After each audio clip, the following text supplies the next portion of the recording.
পৃথিবীতে সবথেকে বড় বাঁধন হচ্ছে মায়ার বাঁধন। একবার যদি কোনো মানুষ কারো মায়ায় পড়ে যায় সেখান থেকে বেরোনো না খুব কষ্টকর। হ্যালো বন্ধুরা, আমি সুমি। আজ যাচ্ছি আমি বিয়ের প্রথম আমার মামা শ্বশুর বাড়িতে। আমার দিদা খুব অসুস্থ, তাই আমরা তাকে দেখার জন্য এখানে ফল-টল সবকিছু নিয়ে মামা শ্বশুর বাড়িতে যাচ্ছি। তোমরা যারা শহরে থাকো তোমাদেরকে অবশ্যই মানতে হবে গ্রামের রাস্তার মতন শহরের রাস্তা একদমই নয়। শহরে অনেক ট্রাফিক পড়ে, অনেক ধুলো ময়লা কত কিছু। আর গ্রামে দেখো কত সুন্দর একটা মুক্ত বাতাস, আর তার মধ্যে যদি হয় এরম সুন্দর একটা নদী, ভাই আর কি বলবো, কোনো কিছু বলার নেই। আমি ফার্স্ট টাইম এত ছোট নৌকার মধ্যে আমি ওই পার যাবো, মানে আমার তো ভেবেই কেমন লাগছে।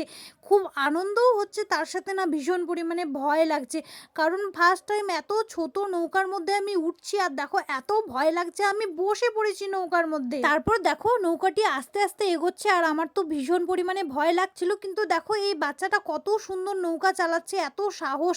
ওকে দেখে আমি না দাঁড়িয়ে পড়েছি, কিন্তু ভিতরে তো একটা ভয় থাকে। এই ছোট্ট বাচ্চাটির সাথে গল্প করতে করতে কখন যে নদীটা পেরিয়ে গেলাম না বুঝতেই পেলাম না। এতক্ষণ ধরে যার কথা বলা হচ্ছিল তিনি হলো এই মানুষটি। দেখো আমাদেরকে দেখে কান্নাকাটি শুরু করে দিয়েছে, কি বলবো এত ভালো মানুষ।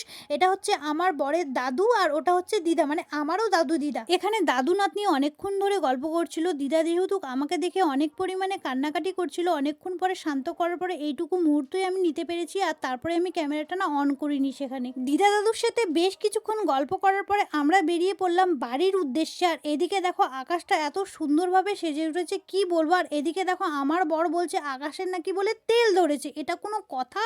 গল্প করতে করতে প্রায় আমরা বাড়ির কাছাকাছি এসে পৌঁছেছি। এটা হচ্ছে মাধবপুর ব্রিজ। তোমরা কারা কারা এই ব্রিজটিকে চেনো অবশ্যই কমেন্টে বলো। আর দেখো যাওয়ার সময় না আমরা ওই দিক দিয়ে গিয়েছিলাম, আসার সময় আমরা ব্রিজ দিয়ে আসছি।